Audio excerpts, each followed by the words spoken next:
Hi, everyone. Welcome to the closing session of our national conference, United Through Heritage virtual event series. This actually isn't the last session in our entire series for the year, but it is the last session of our national conference. So I just wanted to say thank you to everybody that has participated in the national conference events. We've had some wonderful discussions that merit a lot of follow-up discussion, a lot of follow-up action. And so keep an eye out for some further events, reports, and action items from there. Before we get to our closing message by the Ambassador of Portugal to the United States, I just want to make sure that we thank our sponsors once again. So FLAD, again, has made this series possible, and we thank them for their continued support. And here's a special word from FLAD.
We'd also like to thank Liquid Beirão for their continued support, Portugalia Marketplace, UMass Lowell, Anchor Construction, Atlantis Agency, The Navigator Company, and MD VIP.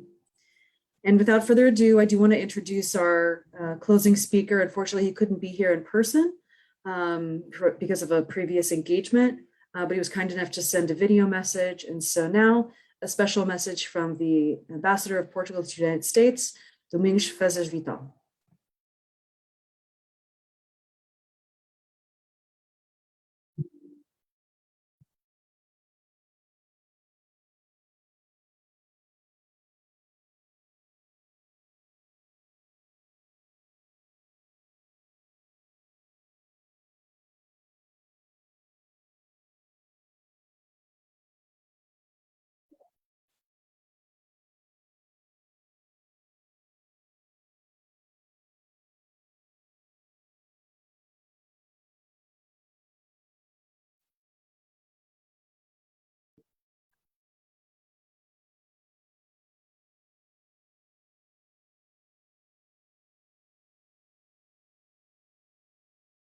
Okay, I'm going to try and share it again, unfortunately. Hold on. Thank you for letting me know there's no sound. Let's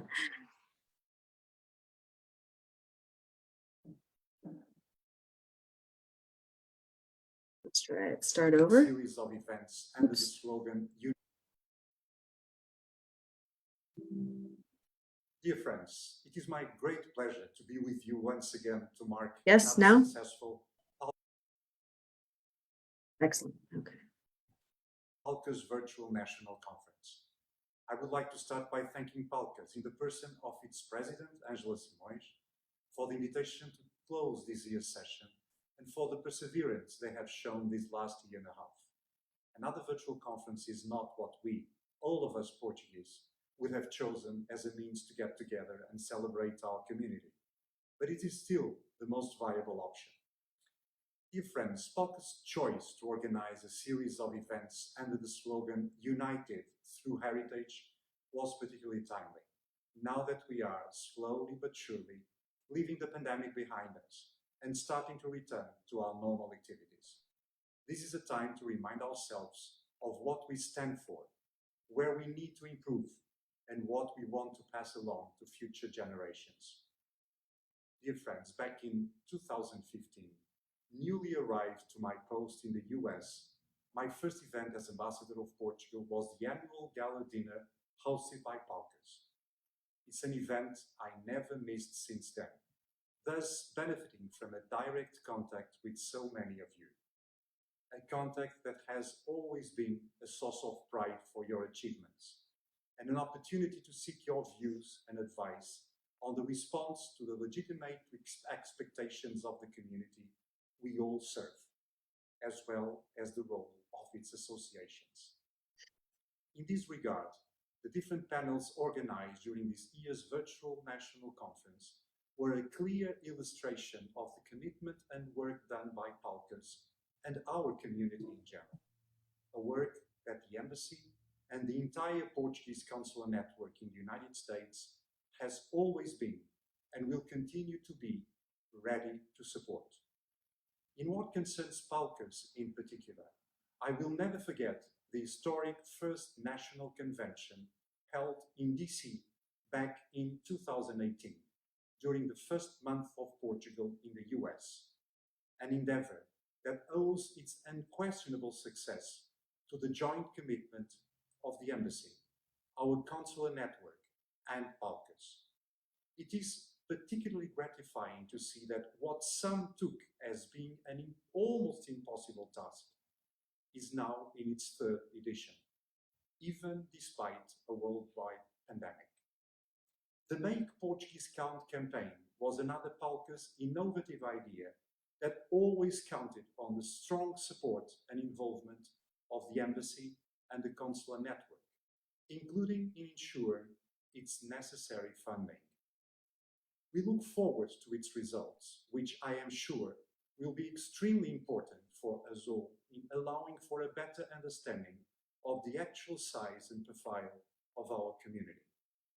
PALCUS has always relied on the support of the Embassy and the consular network in securing funds to its many different initiatives through the Program for Associative Movements of our Ministry of Foreign Affairs. These included the already mentioned Make Portuguese Count campaign, but other as well, such as, more recently, the construction of PALCUS' new mobile and web platforms. The return of the Portuguese language to the Style Talk program is yet another example of our joint endeavors. Dear friends, these results are only possible because we work together for the common good of our community. It is a practice that we must uphold above all else. Our relationship must always be constant, frank and loyal.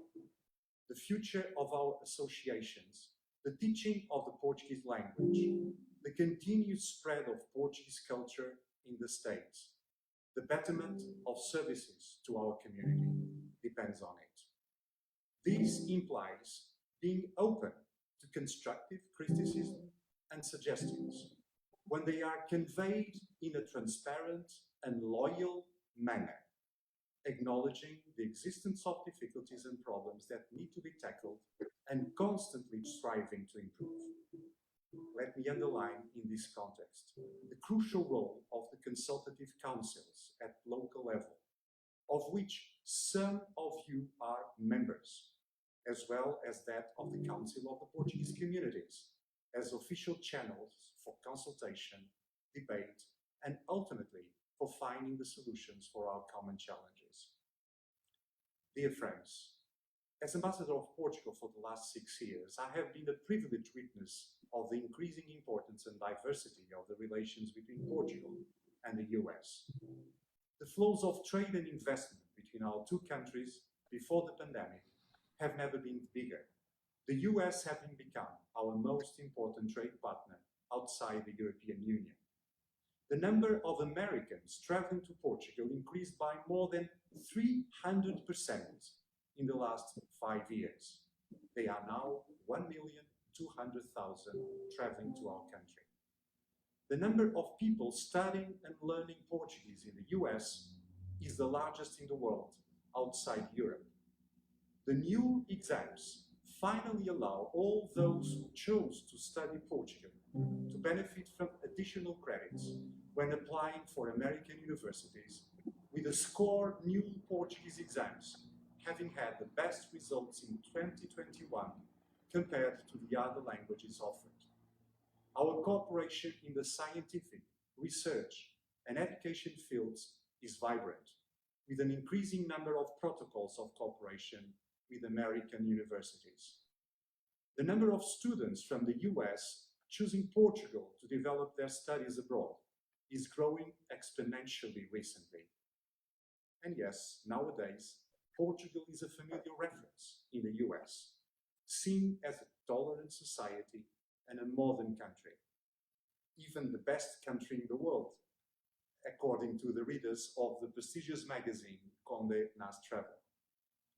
It is not a simple coincidence that these went hand in hand with an increasing presence of our community in all levels, layers and sectors of the American society, from business to culture, from science to academic, and of course, political.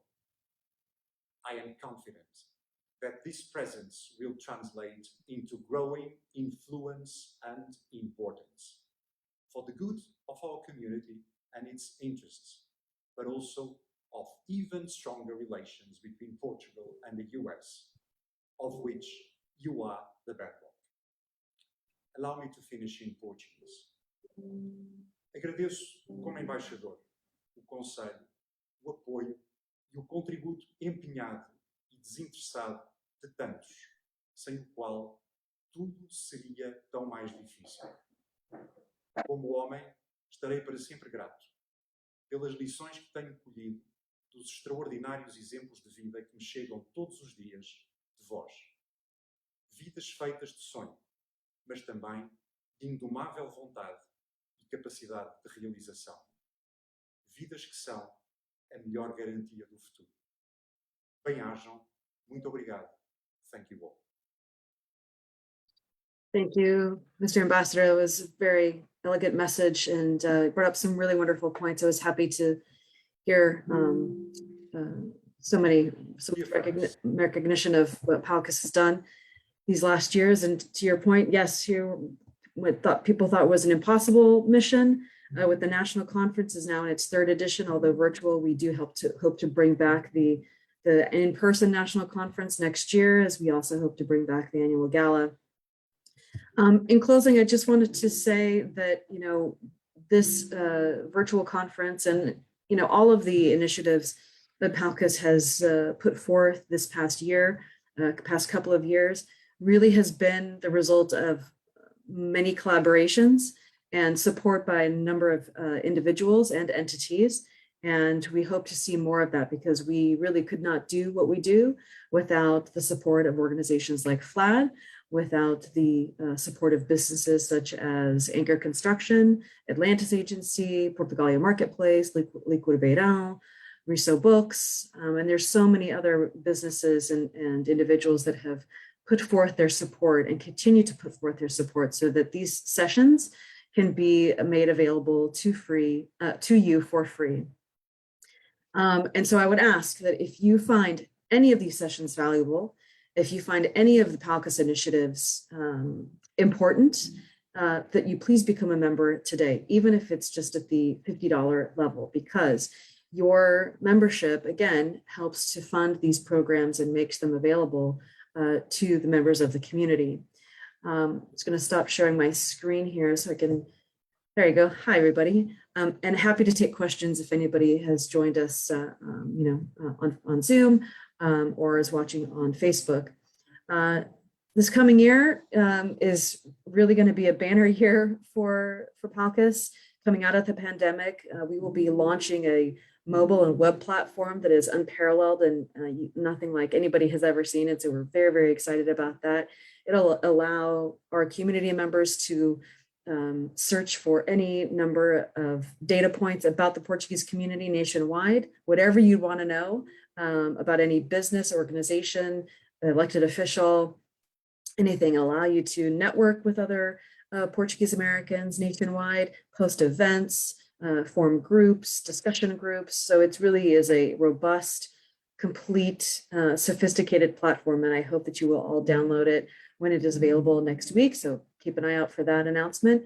We will be doing a major analysis of the census data as soon as it is published. It has not been published, unfortunately, as of yet. Some data has, but the ethnic data has not. And so we will be doing a major analysis of that. And then, of course, taking our next gen platform to the next level with a series of both in-person and virtual leadership workshops. And so if you are between the ages of 18 and 35, and you have a desire to not only get involved in the community, but also network with Portuguese peers, this is an excellent opportunity for you. And please reach out and get involved and participate in those workshops. And again, member support, organization support is what will allow those workshops to happen and make them affordable for everyone to attend, regardless of financial situation. We are reviving our internship program, internships in Portugal program this summer. So those applications will open in January. We will soon be announcing our scholarship recipients. So we really have so much that we are working on. And of course, a lot happening with our government relations committee, working on the Star Talk issue, working to get the month of June recognized permanently by the US government as a national month of Portugal. So we have a lot going on. We have all of this is done by an all volunteer board, and we all do it because we love our community and we love what what potential holds.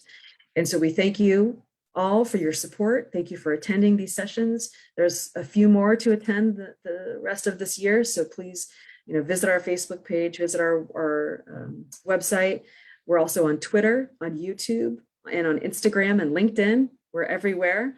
So please follow us on all of our platforms so you can stay up to date with everything that is happening in the community.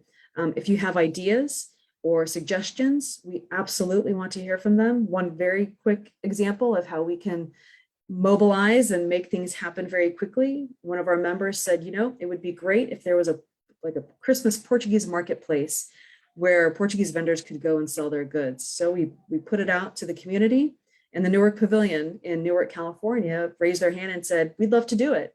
And literally within 48 hours, we had a flyer created, a date picked out, and now we've already got 4 vendors signed up, and it's happening in December. And so we can make that kind of thing happen in any state in the country if there's other willing organizations to partner with us. But that is the power of a network. It's the power of being connected, and it's the power of being able to support each other and the willingness to support each other. So with that, I will close. Thank you again to all of our sponsors and our supporters and our members. We couldn't do this without you. And we look forward to an even better 2022. Thank you so much.